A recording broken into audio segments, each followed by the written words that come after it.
my next question to you, Prakashi, is your first solo assignment. It's usually the turning point in anyone's career. Like for instance, even in my career, I had my very first photography assignment. It changed my perspective. It changed my views on what photography should be, and it was a huge learning experience. Was it the same for you? What was your first assignment like? Surprisingly, my first assignment was, very funny. And because I did my first wedding at the age of 16. I will speak in Hindi. So मैंने जो पहला wedding assignment किया था वो मैंने 16 साल की as में किया था, और मैं बहुत स्कीनी टाइनी बड़ा छोटा सा था, और किसी वजह से मेरे जो सीनियर फोटोग्राफर थे वो अचानक से बीमार हो गए और वो जा नहीं पाए। जो वेडिंग था वो मई के महीने में था, इसी महीने में, और वहाँ पे वेडिंग जो है रात को देर से होते हैं, 12-1 बजे के बाद। गांव में वेडिंग था, और उस जमाने में न टेलीफोन था, या फोन थे बट हमारे पास लैंडलाइन फोन नहीं था और मोबाइल तो थे ही नहीं। जब हम फोटोग्राफी करने के लिए रात को 8, 8:30, 9 बजे पहुंचे थे, तो मेरे साथ जो मेरे असिस्टेंट थे वो मुझसे काफी बुजुर्ग थे एज में, तो उनको लगा वो फोटोग्राफर है और मैं असिस्टेंट हूँ। बट जब वेडिंग स्टार्ट हुआ तो कैमरा मैंने लिया और मैंने शुरू किया, तो उनकी हालत बहुत बुरी हो गई। जो ब्राइड के फादर थे और ग्रूम के फादर थे वो बड़े डर गए, हिल गए लिटरली। तो उन्होंने मुझसे पूछा कि और कोई ऑप्शन नहीं है? मैंने कहा कोई ऑप्शन नहीं है, मैं ही करूंगा। रीजन उनको बता दिया था।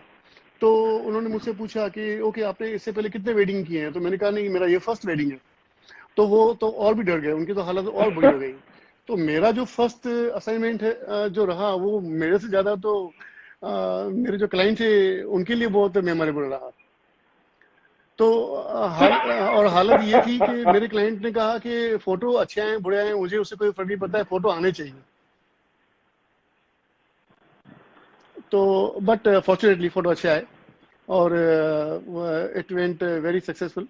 बहुत ही अच्छा रहा, बहुत अच्छा एक्सपीरियंस रहा, और देन फिर तो आगे बढ़ते गए। The one lesson that I would take back from something like this, especially wedding photographers, wedding photography, at some level, the client sometimes does not have a choice. The client has to go with what is presented to them, isn't it? Yeah, they did have choice. और क्या कर सकते थे? वो कुछ नहीं कर सकते थे। Correct. So that is the thing. So to move from small town local weddings to some of the biggest, richest weddings in the world. In fact, unless I'm wrong, from some of the pictures that I've seen, of course, these were pictures that you showed me privately, but from the pictures that I've seen, you actually did assignments for, I think, 2 or 3 of the 10 most richest weddings in the world. Right.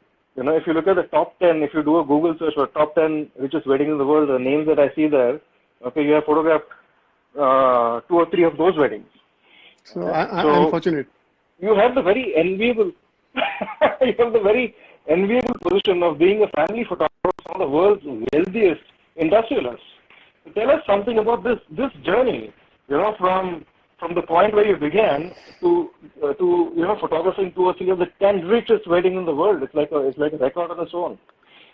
So tell us a little bit about that journey. See, as I said, my struggle period, मेरा जो struggle period था वो बहुत लंबा चला था। 20 साल मैंने struggle किया, और during इस struggle के period में मैंने photography के अलग-अलग genres try की। तो मैंने जैसे टेबल टॉप फोटोग्राफी पहले सीखी और उस पर मैंने काम किया। बट अगेन मेरा बिकॉज मैं बड़ौदा से हूँ, तो हमारा टाउन छोटा था, तो हमें जो है वो बहुत स्कोप नहीं था काम करने का। महीने 2 महीने में कोई एक असाइनमेंट मिलता था। मैंने इंडस्ट्रियल फोटोग्राफी पे ट्राई की, और अगेन मैंने इंडस्ट्रियल फोटोग्राफी सीखी पहले, और फिर मैंने उस पर ट्राई की, और असाइनमेंट मिलने शुरू हुए उसमें भी थोड़े बहुत। बट वही था कि हमारे यहाँ इंडस्ट्री बहुत कम थी। मैंने फैशन फोटोग्राफी सीखी और फिर फैशन फोटोग्राफी शुरू की। तो जो मॉडल्स हमारे यहाँ पे आती थी वो फोटोग्राफी का पोर्टफोलियो करने के लिए, तो मुझसे पहले यही पूछती थी कि आपसे पोर्टफोलियो कर रहे हैं, फिर आप हमको मॉडलिंग में चांस दोगे? अब इनफैक्ट ये था कि बड़ौदा में कोई हमारे पास ऐसा कोई स्कोप था ही नहीं, यहाँ पे ऐसा कोई काम नहीं होता था। तो और मैं झूठ नहीं बोल सकता था, तो मैं बोलता था नहीं यहाँ पे ऐसा कोई स्कोप नहीं है। तो ऐसा करते करते फिर मैंने आर्किटेक्चरल फोटोग्राफी में ट्राई की। मैंने आर्किटेक्चरल फोटोग्राफी में काफ़ी काम किया। मैंने आपके बॉम्बे में काफ़ी सारे रेसिडेंशियल अपार्टमेंट्स में मैंने इंटीरियर फोटोग्राफी की। मैंने बड़ौदा में होटल्स की फोटोग्राफी की। काफ़ी काम किया। बट अगेन वही था कि मुझे एक पैसे की ज़रूरत थी। मुझे काफ़ी सारा पैसा चाहिए था और मुझे लग रहा था कि मुझे इन सोर्सेज में पैसा नहीं मिलेगा। और दूसरी बात ये थी कि उस समय में हर फोटोग्राफी के हर जॉनर के लिए स्पेशलाइज फोटोग्राफर थे। जैसे वो वाइल्ड लाइफ फोटोग्राफी करते थे, जैसे मिस्टर हरदेव सिंह थे वो आर्किटेक्चरल फोटोग्राफी और होटल की फोटोग्राफी करते थे। जैसे मिस्टर रघु राय थे तो वो जर्नलिज्म में बहुत आगे बढ़े हुए थे। जैसे गौतम राजाध्यक्ष थे तो वो पोर्ट्रेट और फिल्म स्टार्स की फोटोग्राफी में फेमस थे। तो इस तरह से हर जॉनर में स्पेशलाइज फोटोग्राफर थे।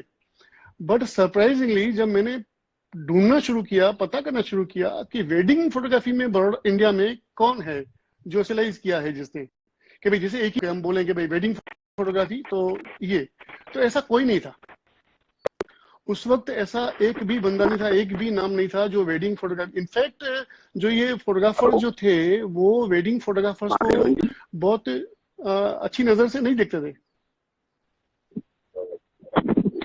Can you hear me? Yeah, I can hear you. I can fine. hear you now. So I just heard तो a ये piece जो of audio like that. तो ये जो फोटोग्राफर्स थे वो वेडिंग फोटोग्राफर्स को बहुत ही यानी ठीक ठीक भाई ये तो नॉर्मल यानी बहुत हम लोग ये थे। तो मैंने सोचा कि ये जो टाटा बिरला अंबानी इनके यहाँ पे जो वेडिंग होता होगा तो इनके यहाँ पे वेडिंग फोटोग्राफी करने के लिए कौन जाता होगा, वो कैसे लोग फोटोग्राफर्स को कांटेक्ट करते होंगे और ऐसे कौन से फोटोग्राफर होंगे जो उनके वहां पे जाके फोटोग्राफी करते होंगे। तो मैंने रिसर्च शुरू की। मैंने अपने तरीके से काफी काम किया उस पर और धीरे धीरे मैं आगे बढ़ता गया। और फिर लकीली मुझे फिर ऐसे क्लाइंट मिलने भी शुरू हुए और फिर मैं फॉर्चुनेट था और फिर रेस्ट इज द हिस्ट्री, मुझे मिलते गए। फिर मैंने मिस्टर लक्ष्मी मित्तल के घर में काम किया, मैंने अंबानी के घर में काम किया, एयरटेल के मिस्टर सुनील मित्तल के बेटे की वेडिंग की, मैंने शिल्पा शेट्टी की वेडिंग की। तो फिर वो मैंने ये भूषण कुमार जो इस वक्त टी सीरीज के ऑनर हैं उनकी खुद की वेडिंग मैंने की, उनकी सिस्टर्स की दोनों की मैंने की। तो फिर ये सिलसिला चलता गया और फिर बस आगे बढ़ते गए। Among all the photographers, can you am I audible? Because my earphones is acting up. Am I audible? Slightly low, slightly lower. Voice is not that clear. Among all the photographers that I have known personally, okay, you're one of the most astute readers of behavior. I mean, you look at a person. No, you are not audible. What the person is thinking, or the person is, you instantly pick up on the person's. Madhavan, you are not audible. Instantly. And you're also extremely good at the business of wedding photography. You once mentioned that the very first minute of a client meeting decides if you have the assignment or not. The very first minute of a client meeting. Are you No, Madhavan, we can't hear you.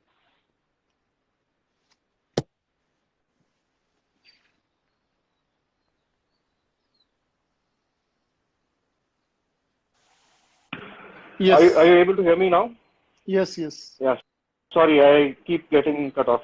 Okay, so the very first minute of a client meeting, okay, is the most important. It's the most important part of a meeting, and because especially you read behavior really well. Okay, so can you tell us something about this? Especially from a journey perspective, it's a question that I've been meaning to ask you when you were talking about your journey. See, Madhavan, as we are in again Hindi, sorry. हम लोग service industry में हैं, हमारा जो profession आता है वो service oriented है, हम सर्विस इंडस्ट्री में हैं। तो सर्विस इंडस्ट्री बहुत काम करता है, बहुत ज्यादा काम करता है। आप हम्बल माइल तो होने चाहिए, बट ये तो कुदरती है, इसको तो आप बदल नहीं सकते। तो शायद मुझे तो इसका सपोर्ट रहा है हमेशा, मुझे वो मिला ही है। बट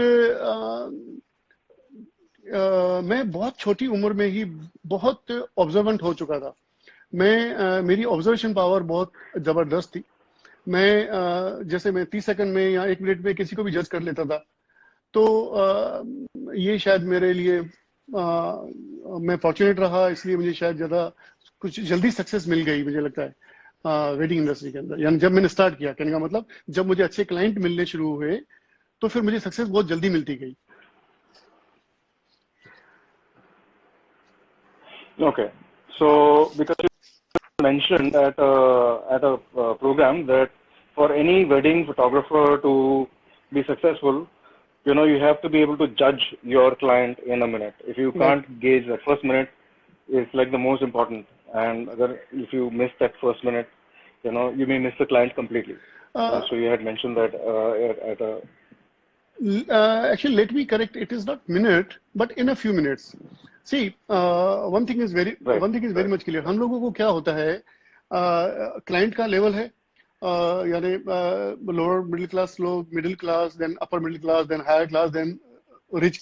तो इस तरह से अलग अलग कैटेगरी है क्लाइंट की। अब जब मेरा फोकस सुपर रिच क्लास तक है या अपर रिच क्लास तक है, तो मुझे ये समझना पड़ेगा कि उनके लिए इंपॉर्टेंट चीज क्या है। मैंने एक चीज नोट की, पैसे का तो कोई प्रॉब्लम ही नहीं है, तो मैंने एक चीज नोट की कि समय बहुत इंपॉर्टेंट है उनके लिए। उनको बहुत कम समय में ऐसा बंदा चाहिए जो बहुत कम समय में बहुत ही ब्रीफ में वो बोले और सामने वाला उनकी बात समझ जाए, उनकी रिक्वायरमेंट समझ जाए और उन्हें बस ये चीज मैंने समझ ली थी। और जब भी हम मीटिंग में जाते थे तो मैं अपनी तैयारी बहुत इस तरह से करके जाता था कि मुझे बहुत कम शब्दों में अपनी प्रेजेंटेशन देनी पड़े और मैं टू द पॉइंट बोलता था, सीधा स्ट्रेट, उनका बिल्कुल भी समय खराब नहीं करता था। तो मेरे क्लाइंट मेरी इस चीज से हमेशा इम्प्रेस हुए और मेरे लिए बहुत आसान हो जाता था मीटिंग, उनको कोई भी चीज समझाना या कन्विंस करना। अभी होता यह है कि जब हम लोग क्लाइंट के साथ मीटिंग कर रहे होते हैं तो क्लाइंट हमारे काम को देख रहा होता है, बट उसके साथ साथ में वो हमें भी जज कर रहा होता है, हमें भी वो ऑब्जर्व कर रहा होता है। सेम टाइम जब क्लाइंट हमारा काम देख रहा है तो मैं भी उन्हें जज कर रहा होता हूं, मैं भी उन्हें ऑब्जर्व कर रहा होता हूं कि ये क्लाइंट वर्कआउट होगा कि नहीं, क्योंकि जो हम काम दिखा रहे हैं वो उनकी कितनी समझ में आ रहा है, वो कितना उसको अप्रिशिएट कर रहे हैं। कई बार क्लाइंट काम को अप्रिशिएट तो करता है लेकिन समझ में उन्हें कुछ नहीं आता है, तो मुझे पता चल जाता है कि ये यहाँ से कुछ नहीं होना है। बट जहाँ पे जेन्युइनली पता चलता है कि ये इनको बात समझ में आ रही है, वो ऐसे सवाल पूछते हैं, ऐसी चीजें पूछते हैं, तो पता चल जाता है। तो कुछ ही मिनटों में पता चल जाता है कि I am done, I am going to get this assignment. हाँ, अब जो भी समय बाकी चलेगा वो फॉर्मेलिटीज होगी, डिलीवरेबल्स के बारे में बातें होगी, बाकी और सब बातें होंगी, बट उन्होंने मन बना लिया है कि this is a photographer which we were looking for. Right. Prakash, Girish Mistry has just joined from Shari Academy. He's saying, "Hi, Prakash, bye. Hi, Madhavan." hi, Girish. He's just joined us. He's just joined. He's just viewing us right now. So, Prakash, I get the impression that you choose and groom your team very, very carefully. You're a taskmaster. Right. You're not a very easy boss, but I think that you have groomed your team extremely, extremely well. You were among the first people in the country, in fact, to take a team to a wedding. That's what I've heard. That you were the first people to have a large team at a wedding. And you're extremely, extremely detail oriented. You are a stickler for details. You want your details to be managed exactly the way it should be managed. Otherwise you're not happy. I know this bit about you, that you are very detail oriented. So tell us something about how you develop your team. How do you manage your team especially during an assignment and at a time when there is no assignment? What are some of the rules that you maintain for your team? See, earlier, like in 2000, 20 years back or 18 years back, it was very difficult. हम लोगों को जो हमारे photographers होते थे, उन photographers में her photographer जो हमारे पास सब जॉब करते थे इन हाउस, हमने उनको तैयार किया था। तो हर फोटोग्राफर में क्या खूबी है, उसकी क्या यूएसपी है, उसको समझना। और जब हम वेडिंग में जाएं तो जब 3-4 फोटोग्राफर जब हम जाते थे तो हर फोटोग्राफर को उसका अलग अलग रोल देना और पहले तो उसका वो कॉन्फिडेंस बिल्ड करना कि भाई ये जो तू काम कर रहा है ये छोटा काम नहीं है, बट तू इसी को ही करेगा। तो जैसे कोई है जो वो कैंडिड्स कर रहा है, जैसे कोई है तो वो रिचुअल्स कर रहा है, और कोई है जो फैमिलीज के को कैप्चर कर रहा है, तो वो उनको समझाना, उनको बैलेंस करना थोड़ा सा उस वक्त मुश्किल था। अब तो बहुत आसान हो गया है, अब तो लोग समझ के आते हैं, पढ़ के आते हैं, उन्हें पता है ये टीम वर्क है, वो जानते हैं कि किस तरह से टीम में काम होता है। बट स्टिल मैं एक चीज करता हूँ कि मैं वहां पे आके लोकेशन पे आके इंस्ट्रक्शंस नहीं देता, और वो मुझे पसंद नहीं है। मैं कोशिश करता हूँ कि उनको मैं पहले से ही ब्रीफ दे दूं, मैं उन्हें बता दूं क्या करना है, कैसे करना है। मैं अपना एक मैनेजर काइंड ऑफ आदमी होता है, उसे वो फैमिली रिलेशंस के लिए बोल देता हूँ, वो आपस में एक बार देख लेते हैं, बस इतना ही। बाकी मैं वहां पे आके कोई इंस्ट्रक्शन नहीं देता, और मैं पसंद नहीं करता। Right. Okay. So basically, everything the team is entirely set, mentally set before the assignment itself, and when they go in, the communication over there between you and the team is actually quite limited. It's Right. not really. You are not dependent. They are not dependent on you. They work independently.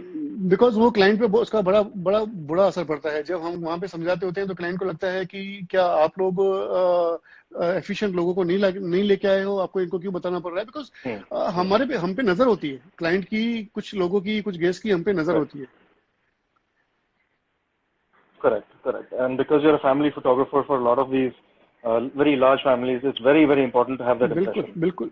हम To make that stranger नहीं impression. लगने चाहिए, हम उनके family के जैसे लगने चाहिए। इसलिए मैं जब मैंने स्टार्ट किया था तो उस वक्त जो फोटोग्राफर थे वो कुछ भी पहन के आते थे। जीन्स पे कभी कुर्ता पहन के आ जाते थे, कभी T shirt, colour T shirt पहन के आते थे। तो मैं हमेशा सूट में जाता था, बिकॉज मैं जब यूएस में गया या वेस्टर्न कंट्रीज में गया तो मैंने नोटिस किया कि सूट में फोटोग्राफर हमेशा जैसे गेस्ट की तरह लगते हैं। तो क्या होता है कि आपको कोई हटाने की तुरंत हिम्मत नहीं करता है, बिकॉज उनको लगता है शायद ये किसी फैमिली का ही कोई आदमी होगा। तो उसका मुझे एडवांटेज मिलता था। तो इसलिए फिर मैंने मेरे सारी टीम को फिर सूट कंपल्सरी कर दिया था, और हमने फिर इस तरह से ड्रेस कोड भी बनाए थे, ये सब डेवलप किया था, और उसका मुझे काफी बेनिफिट मिला। अगेन अब मैं देख रहा हूँ कि अब ड्रेस कोड तो लोग मेंटेन कर रहे हैं और अलग अलग तरीके के ड्रेसेस बना रहे हैं, विच इज गुड। सो सवाल ये है कि आप डिसेंट दिखें, ये इम्पोर्टेंट है। तो Absolutely, absolutely. So along with, so you have your own team, Prakash ji. So you have your own team, but apart from the team that you maintain for the weddings, you also invite. Very often, I've noticed that you invite some very very senior photographers, other senior photographers who you invite and partner with for Right. specific kinds of wedding, for specific kinds of photography. Right. Can you tell us a little bit more about some of these partnerships that you have with the senior photographers? कई बार क्या होता है कि इतने सालों से जब हम फोटोग्राफी कर रहे हैं, यहाँ ऑलमोस्ट एवरी डे हम लोग फोटोग्राफी कर रहे हैं, तो एक मोनोटोनस बन जाता है। और होता ये है कि वही रिचुअल्स, वही वेडिंग्स, खाली लोग बदलते हैं, वेन्यूज बदलते हैं। कई बार तो अब वेन्यूज भी नहीं बदलते, हम उसी वेन्यू में 50 बार जाके आए होते हैं। तो एक मोनोटोनस आ जाता है, और फिर ऐसा हो जाता है कि जैसे हमारे एंगल फिक्स हो गए हैं, हमारे कैमरा के लेंसेज फिक्स हो गए हैं। अरे हमारे जो असिस्टेंट है ना, वो भी समझ गए हैं कि अभी ये 24 mm मांगेगा क्योंकि ये यहाँ पे खड़ा है, और वो निकाल के ही रखता है। तो ये जो है वो एक तरीके से देखने जाए तो अच्छा भी है, लेकिन दूसरी तरीके से वो बुरा भी है, बिकॉज फिर आप नया सोच नहीं रहे हो, आप आउट ऑफ द बॉक्स कुछ नहीं देख रहे हो, आपको नहीं दिखाई दे रहा है, आपको नहीं सुझाई दे रहा है। ये तो होता है, एक सिचुएशन बन जाता है।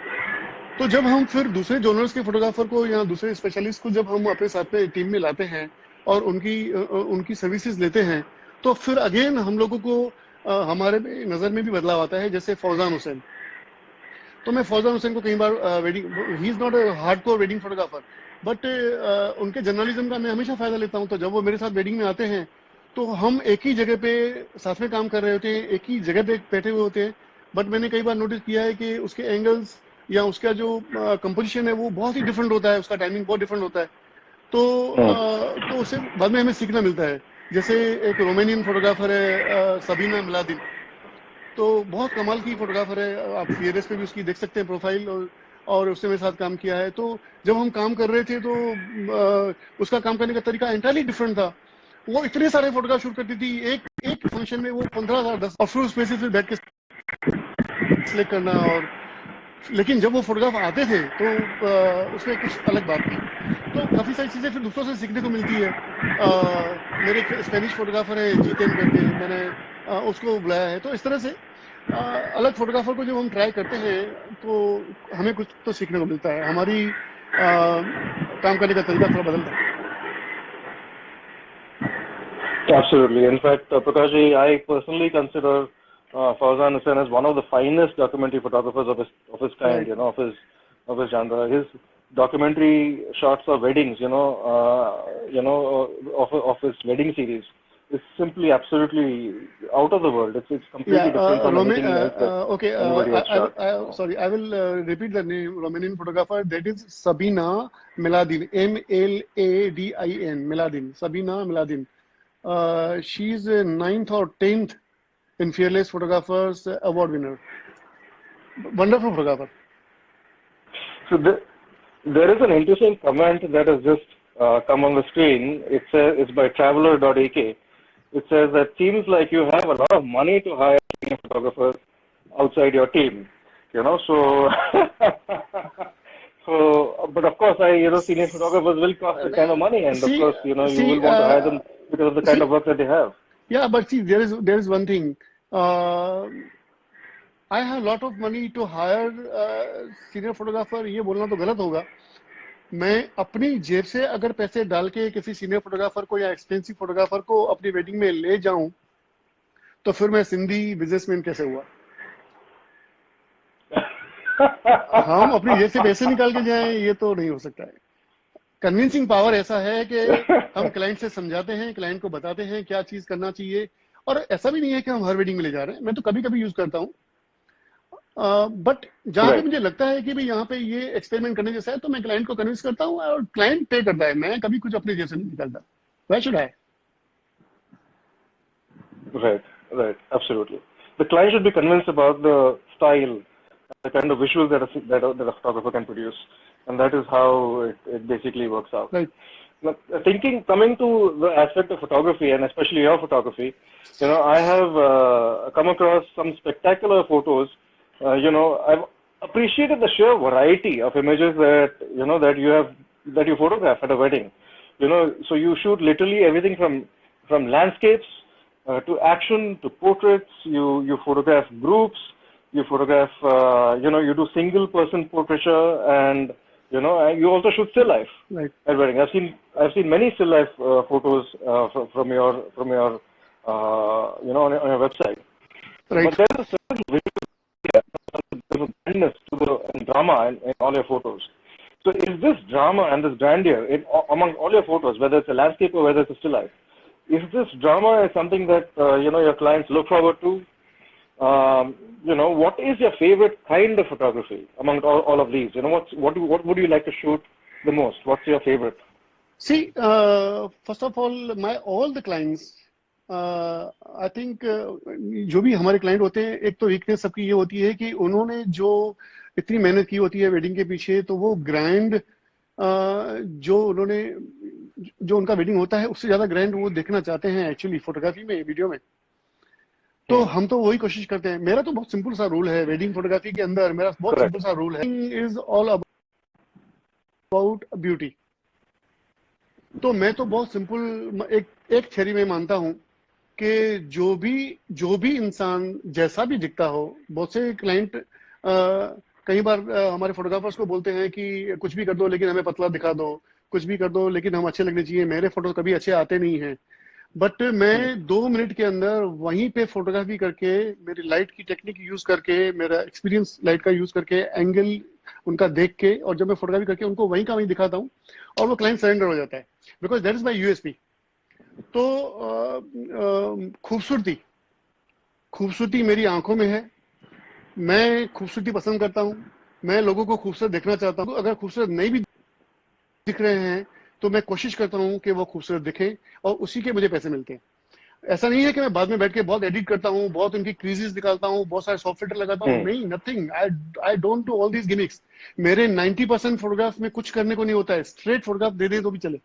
न कलर करेक्शन करना होता है, न एक्सपोजर करना होता है, न कंपोजिशन करना होता है.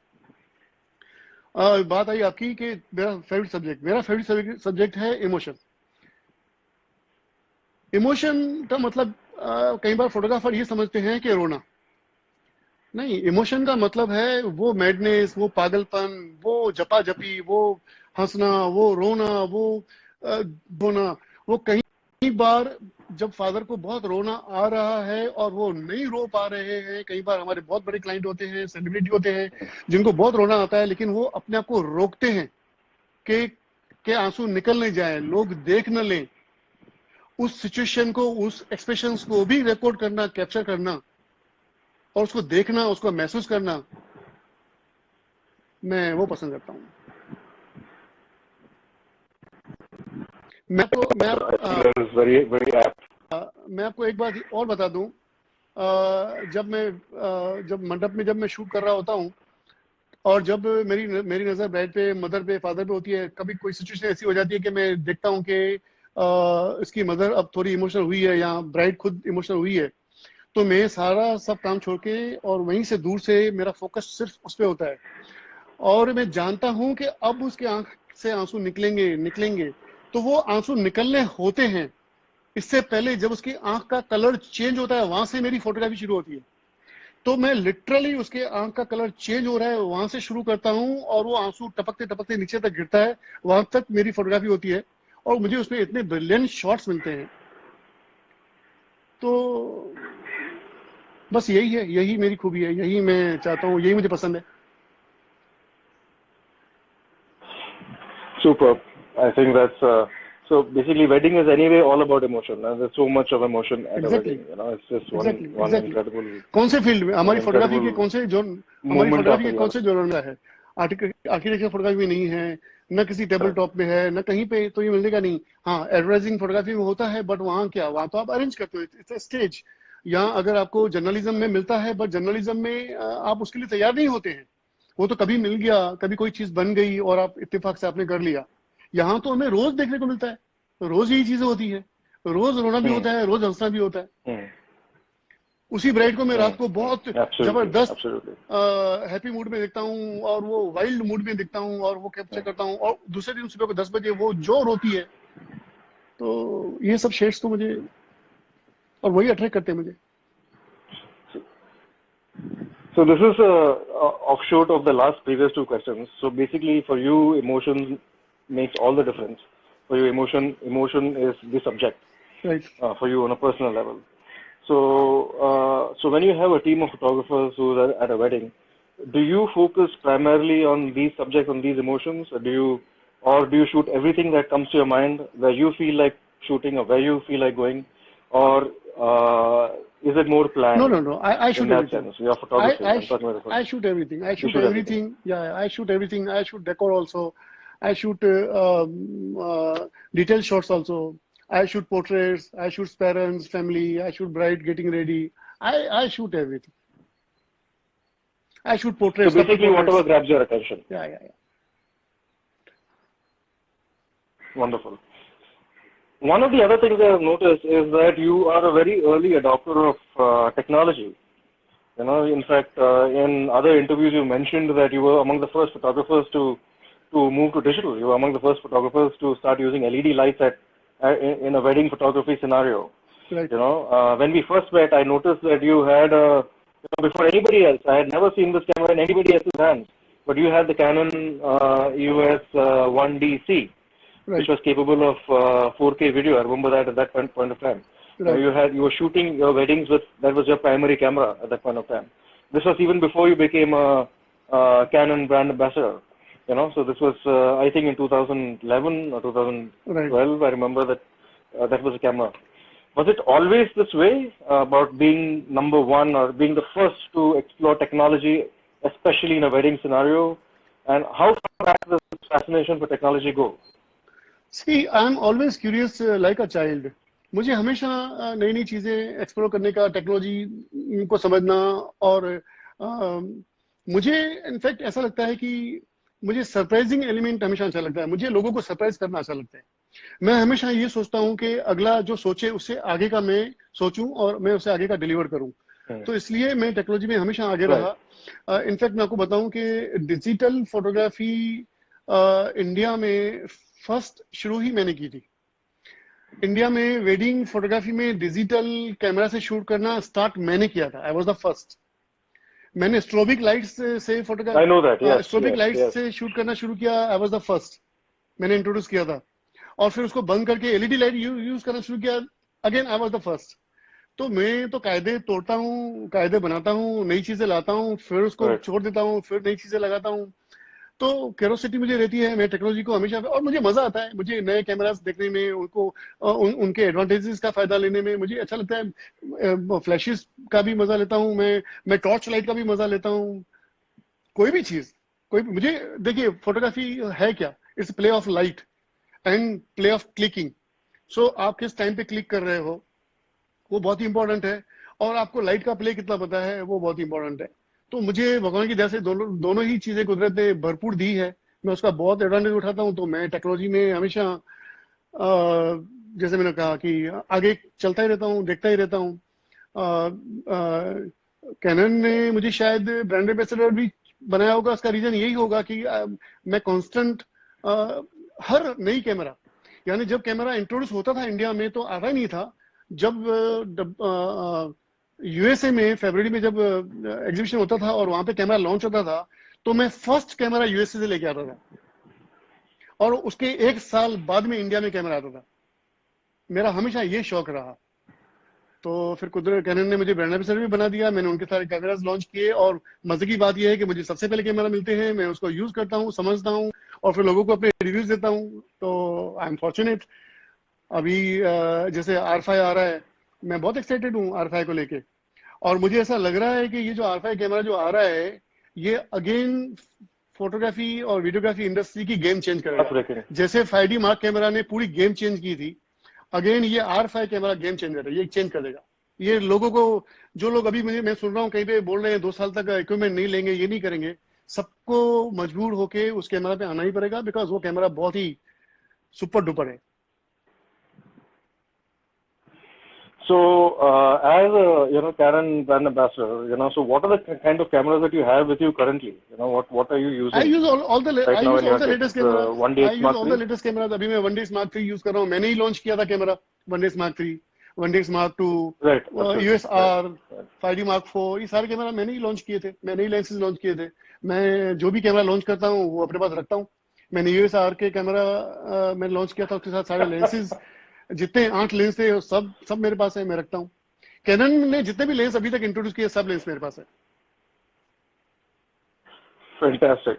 So Canon has a huge lineup of lenses. So one of the most fascinating. This is a very fascinating lens, Prakash. Because I don't know how much it costs. I think it's only made to order. In fact, the 1200 mm lens, which they have, which is I think an f5.6 1200 mm lens, which I think is only made to order, which I think, unless I'm mistaken, easily costs upward of 1 crore. No, but I'm saying the lenses. I'm not saying lenses which we are using in wildlife photography, because I'm not doing wildlife photography. So lenses which are useful for wedding photography. Yeah. Of course, yes. Yeah. So the thing about lenses is that it tells a lot about the kind of photographer that you are. So I like asking this particular question because of that reason. So Prakashji, what are your 3 favorite lenses, or which are your favorite lenses? The lenses that you will always have with you in a wedding situation. I love this 35mm, the new 35mm lens of Canon. It's amazing. Super duper lens, and 85mm, the new 85mm. So both the new lenses. So let's say the new 85. So let's say you, if there's nothing else with you, these are the 2 lenses that you will definitely have with you. Yeah. If I have got these 2 lenses, I'm done. I can do wonders. So Prakashji, there are a lot of some questions that I've also come across, but the last question that I have for you is the question that we actually began with. Right. The first question that was asked by someone at the very beginning of our talk. Okay, it's regarding the future of wedding photography. Especially in this COVID-19 situation, where all weddings are stopped. All wedding photographers have lost their livelihood because all events were cancelled. So what is your idea of the future? What do you think is going to happen in the future? See, this is very important question, and many of photographers have asked me this. तो अपने पास इतना time है, ये बंद हो जाएगा, आपको लग रहा है? No, because we restarted, in between, fine, so it's not a problem. देखिए, we have about 15 minutes fine. more. So देखिए, ऐसा है,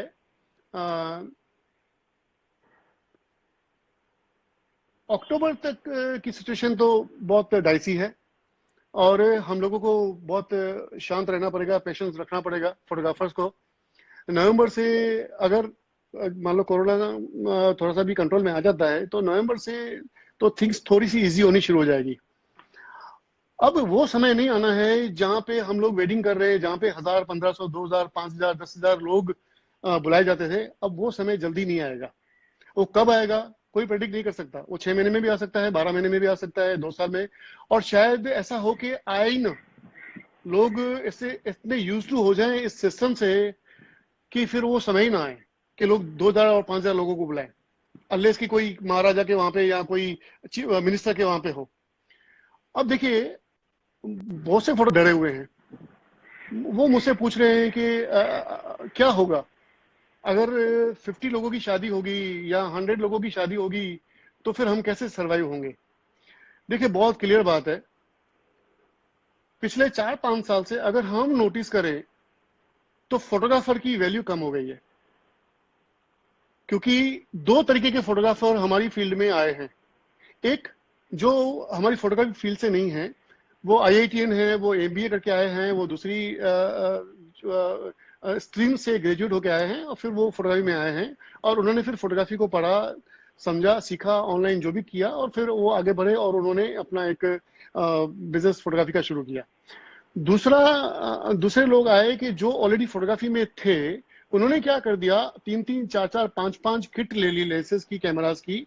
अपने जो असिस्टेंट्स थे उनको थोड़ा बहुत तैयार किया और उनको लोगों के पास भेजना शुरू किया कि एज अ फ्रीलांस फोटोग्राफर, क्योंकि वो अकेला अगर करता है 10,000 या 15,000 चार्ज कर रहा है, अपने असिस्टेंट को 2,000 रुपया दूंगा और 15-20 हजार की सैलरी दूंगा और अपनी किट दूंगा, तो वो 10-15 हजार छाप के आएगा। ये छापना जो वर्ड मैं बोल रहा हूँ, मैं बहुत समझदारी के साथ बोल रहा हूँ। छापना ही बोलते हैं उसको, क्योंकि वो जो लोग आते हैं वो वहां पे आके अच्छी फोटोग्राफी नहीं करते हैं, वो छापते हैं। फिर ये होता है कि वो जो जनरेशन जो आई है, जो एक डिफरेंट, और उसको आप नहीं मानेंगे, उसको एक नाम दिया गया है कि जब वो लोग अपने कैमरा यानी फोटोग्राफर्स को या सिनेमाटोग्राफर्स को जब बेचते हैं एज अ फ्रीलांसर, तो उन्होंने एक नया नाम दिया है, जिसका नाम दिया है उन्होंने कैमरा ऑपरेटर। तो नाउ हम लोग आर्टिस्ट नहीं रहे, हम लोग सिनेमाटोग्राफर नहीं रहे, हम लोग फोटोग्राफर नहीं रहे, ऑपरेटर की कैटेगरी में आ गए, यानी हम लोग मजदूर हैं, लेबरर्स की कैटेगरी में आ गए। आप समझे। अब जब लेबरर्स की कैटेगरी के लोग आ गए हैं, या जो कुछ जिन लोगों ने फोटोग्राफी देखी नहीं है, सुनी नहीं है, उस फील्ड के लोग आके और 2-3-4 महीने में कुछ फेमस फोटोग्राफर्स के काम देख के उनकी कॉपी करके, और 3-4, बहुत आसान है, 3-4 फोटोग्राफर, फ्रीलांस फोटोग्राफर को हायर कर लेते हैं, सोशल मीडिया पे जाके अपने फोटो पब्लिश करके और कुछ फोटोग्राफ कंपटीशन में बेच के प्राइज लेके, और फिर क्लाइंट को कॉन्फिडेंस में लेते हैं कि हम प्राइज विनर फोटोग्राफर हैं, और वो एक्सपीरियंस फ्रीलांसर फोटोग्राफर अपने साथ में रखते हैं। कई बार ऐसा होता है कि वो जो फोटोग्राफर जो काम, जॉब बुक कर रहा है, जो ऑर्डर ले रहा है, जो बुकिंग ले रहा है, वो अपने साथ में जब वो 3-4 फ्रीलांसर फोटोग्राफर लेके जाता है शूट पे, मैंने खुद नहीं देखा है कि वो जो मेन फोटोग्राफर है वो एक सिंगल क्लिक नहीं करता है, एक फोटो नहीं शूट करता उस वेडिंग में, उसके एक भी फंक्शन में वो एक सिंगल क्लिक नहीं करता है। और उसके नाम से फर्म चलती है, उसके नाम से कंपटीशंस में फोटो जाते हैं। कितना सताइज है। तो अब जो समय आएगा, ये कोरोना की वजह से उसमें ये फर्क आना है, ये मैं स्ट्रांगली मानता हूं कि ये 50 लोगों की वेडिंग या 100 लोगों की वेडिंग या 200 लोगों की वेडिंग, ये उल्टा अच्छे फोटोग्राफर के लिए it will be a worship, वरदान साबित होगी। फोटोग्राफर को डिसअपॉइंट होने की जरूरत नहीं है, फोटोग्राफी के लिए तो अच्छा समय आने वाला है। क्योंकि जब आप 3-4 फ्रीलांसर फोटोग्राफर, जब आप किसी एक के अम्ब्रेला में जाते हैं, मेन आदमी के अम्ब्रेला में जाते हैं और 3 दिन 4 दिन तक काम करते हैं, आपको क्लाइंट नहीं जानता है, आपको ब्राइड ग्रूम नहीं जानते हैं, कोई आपको नहीं जानता है। एज अ फ्रीलांसर आपका कोई नामो निशान नहीं है, आपकी कोई वैल्यू नहीं है। लेकिन अब और होता भी क्या है, जब एक आदमी 3-4 फ्रीलांसर फोटोग्राफर को जब हायर करता है तो उसकी कैटेगरी होती है।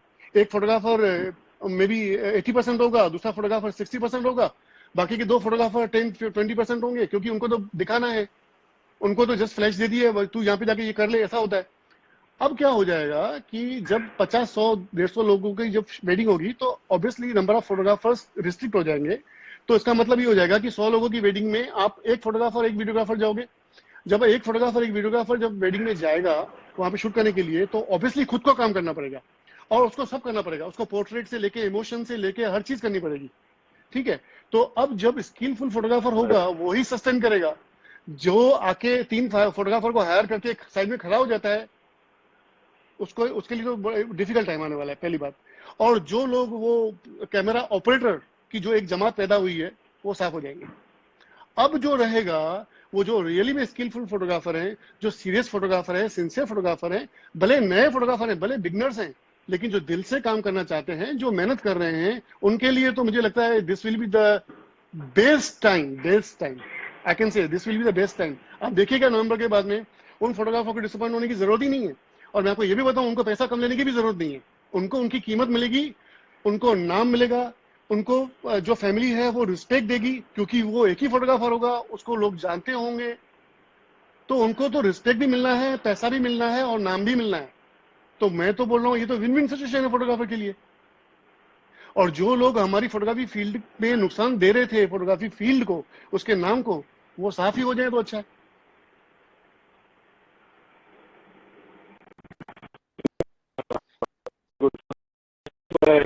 Dr. Patel who said post-lockdown whether we'll be able to survive with wedding photography or we'll need to find something else apart from photography. Should we do other things? See, And I would like to follow up that question with Prakashi with one more question, which is a follow-up to answer to what he said. What should a wedding photographer now start doing at this point of time to become successful in November? So I might be a great photographer, I might be a good photographer, but how do I prepare myself for the time that you're talking about? See, किसी को photography का profession change करने की जरूरत नहीं है। Reason ये है कि किसी को चेंज करने का जरूरत नहीं है। किसको नहीं करना है? जो सीरियस फोटोग्राफर है, जो ऑनेस्ट फोटोग्राफर है, डेडिकेटेड है, उनको चेंज करने की जरूरत नहीं है, डरने की जरूरत नहीं है। 4-5 महीना तकलीफ का समय है, वो तो लाइफ में अप्स एंड डाउन्स आते हैं, क्या फर्क पड़ता है। तो वो तो हो जाएगा, समय निकल जाएगा। किसी का शेर है, मुझे आधा अधूरा याद है कि न किसी हमसे न किसी हमसफर से निकलेगा, हमारे पांव का कांटा है हम ही से निकलेगा। तो ये तो है, तो हमें डिसअपॉइंट होने की जरूरत नहीं है। हमारा समय अच्छा आएगा, ज्यादा रिस्पेक्ट मिलेगी। आप देखिए वेस्टर्न कंट्रीज में जब हम जाते हैं, मैं जब यूएस में या यूके में या यूरोप में जब फोटोग्राफी करने जाता हूँ, तो वहां पे 50, 100, 150 लोगों की ही वेडिंग होती है और वहां पे एक ही फोटोग्राफर काम करता है, एक ही वीडियोग्राफर काम करता है। हाँ, एक वीडियोग्राफर क्या करेगा, मल्टीपल 3-4 कैमरा रखेगा, 3-4 ट्राइपॉड लगा देगा, 3-4 कैमरास लगा देगा और खुद अपने 2 कैमरा से काम करेगा। यानी एक ही सिनेमाटोग्राफर 4-5 कैमरा से शूट करता है और उसको सब देखते हैं, सब नोटिस करते हैं और देखते हैं कि यह बंदा कितना मेहनत कर रहा है और कितनी इंटेलिजेंट वे में कर रहा है, कितनी अक्लमंदी से काम कर रहा है। उसको पता है मुझे क्या चाहिए, तो उसको रिस्पेक्ट भी उतना ही मिलता है। तो मैं तो बोल रहा हूँ फोटोग्राफर को तो वापस रिस्पेक्ट मिलने वाला है, जो अभी 3-4 साल पहले से चला गया था, जाने लगा आने वाला है। मैं नरेंद्र मोदी जी की भाषा में नहीं बोल रहा हूँ, बट वाकई मैसेज में। So Prakash, there is a question that came up from a younger photographer. So you're speaking about photographers who have been in the field of photography previously, who have done some photography in the past, who know that उनका एक style है, उनका एक they have a method way of seeing, and they can be considered as good photographers. But what about youngsters? What about people who want to begin in this time? What would be your advice to people who are beginning with photography at this point of time, beginning a career in photography at this point of time? See, what would be your advice? See, देखिए, मैं जो beginners हैं या youngsters photographer हैं, मैं सबसे पहले तो उनसे एक सजेशन उनको ये दूंगा कि किसी भी ऐसे फोटोग्राफर के पास न जाएं जो आपको डिप्रेस करे, जो आपको मोटिवेट न करे, जो खुद ही मरा हुआ हो। ऐसे आदमी के पास जाओ ही मत। पहले तो जाओ जो आपको एनर्जी प्रोवाइड करे, जो आपको हिम्मत दे। और ये समय है कि यहाँ पे इस वक्त सारे फोटोग्राफर के पास खूब सारा समय है, खूब सारा समय है जहाँ पे आप अपनी स्किल को एनहांस कर सकते हो, आप एडिटिंग सीख सकते हो। अगर आप खाली फोटोग्राफी कर रहे हो तो एडिटिंग सीख लो, तो आपको ज्यादा फायदा होगा, आपकी फोटोग्राफी और सुंदर होगी और सुधरेगी। तो जो न्यू कमर्स हैं, मुझे तो लगता है कि हमेशा जब मार्केट बहुत टॉप पे हो तब अगर आप घुसोगे तो आपको बहुत आगे चल के चैलेंजेस फेस करने को आएगी। लेकिन मार्केट जब बहुत लो हो तब अगर आप एंटर करोगे, that will be a right time, क्योंकि आपको वैल्यू पता होगी आपकी खुद की। तो मुझे तो लगता है this is the right Perfect. Time, beginners के लिए this is the right time. उन्हें अभी ही आना चाहिए, क्योंकि अभी उनको अगर ज्ञान चाहिए तो बहुत से फोटोग्राफर ज्ञान बांटने के लिए बैठे हुए हैं, बहुत से वेले फोटोग्राफर हैं जो लग पड़ते हैं सुबह से शाम तक। तो बहुत सारी सलाहें भी मिल जाएगी, बहुत सारी उनको चीजें सीखने को भी मिल जाएगी। I like the way you're putting this across, Prakashji, because it's true. It's true. There are a lot of live sessions happening. There are a lot of learning sessions happening. It is a very wonderful time right now. If you are a student or if you are a young photographer, very wonderful time. But don't waste this time.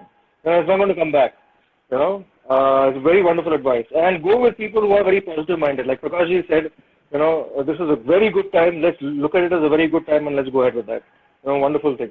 There is a very question that came up, which was Prakash ji से एक question था, उन्होंने एक Hollywood movie का बात बताया। मैं उसका नाम भूल गया हूँ, पूछे जिसे देखकर वो इंस्पायर हुए थे। मैं उसका नाम भूल गया हूँ। आप मेरे फेसबुक पे जाएंगे तो आपको वो नाम मेरे उसमें मिल जाएगा, पास्ट हिस्ट्री भी देख लीजिएगा। और उसकी जबरदस्त सिनेमाटोग्राफी है, जबरदस्त म्यूजिक है, जबरदस्त एडिटिंग है, जबरदस्त एक्टिंग है। वो नेटफ्लिक्स ने प्रोड्यूस की है film, but it's amazing movie. लेकिन सिनेमाटोग्राफी तो कमाल की है, उसके जो एरियल शॉट्स हैं वो तो कमाल के हैं, उसके वीएफएक्स कमाल के हैं। वो फिल्म तो देखनी चाहिए, हर फोटोग्राफर को देखनी चाहिए। अभी की नई मूवी है, मेरे फेसबुक पे आपको मिल जाएगी, मुझे नाम इस वक्त याद नहीं है, sorry. So does this happen to you often? Do you get very inspired by watching films and watching movies and by looking at that kind of work? Yes, मैंने अपने घर में प्रॉपर थिएटर बनाया है। मेरे पास 10 फुट का screen है, 4K projector है, 5.1 साउंड है, रिक्लाइनर सीट्स हैं और ड्रिंक्स लेने के लिए पूरी अरेंजमेंट है। तो मैं तो एंजॉय करता हूँ and I watch movie every day. मेरा फिक्स है टाइम, शाम को 7:30 से 9:30 में मूवी देखता हूँ। But you analyze the movie in a technical manner also. I see all kind of movies. You learn from what. I see romantic movies, I see comedy movies, but I hardly see Hindi movies. मैं Hindi movies Irfan की या आमिर खान की या राजू हिरानी की या इन तरह के director की देखता हूँ। अदरवाइज मैं हिंदी मूवीज नहीं देखता, बट वेस्टर्न मूवीज में मैं हर जॉनर की मूवी देखता हूँ। मैं इनफैक्ट वर्ल्ड सिनेमा भी देखता हूँ। I remember you mentioning Hrishikesh Mukherjee as well. In an earlier interview that I was reading, you mentioned Hrishikesh Mukherjee and Raju Hirani as well. Right. I think that they were the Indian filmmakers. After Hrishikesh Mukherjee, Rajkumar Hirani is the director who is same capable, same kind of movies. He made same kind of movies. Like Bimal Roy, Hrishikesh Mukherjee. Bimal Roy. I'm going to ask you one question that I forgot to ask you in between, because sometimes you forget the question. If you get asked are we taking a break because it's 7:11 now, 7:12? So better let's take a break. So we can. Okay. So what we're going to do, all the viewers, please take note. We're going to come back. We're going to stop this session right away because it's almost time when there'll be an automatic cutoff. So we are going to come back with a new live session immediately after this. So we have a fairly large number of viewers right now, Prakash ji. So we are going to come back immediately after this. Please join back in the next live session that is going to start immediately after this.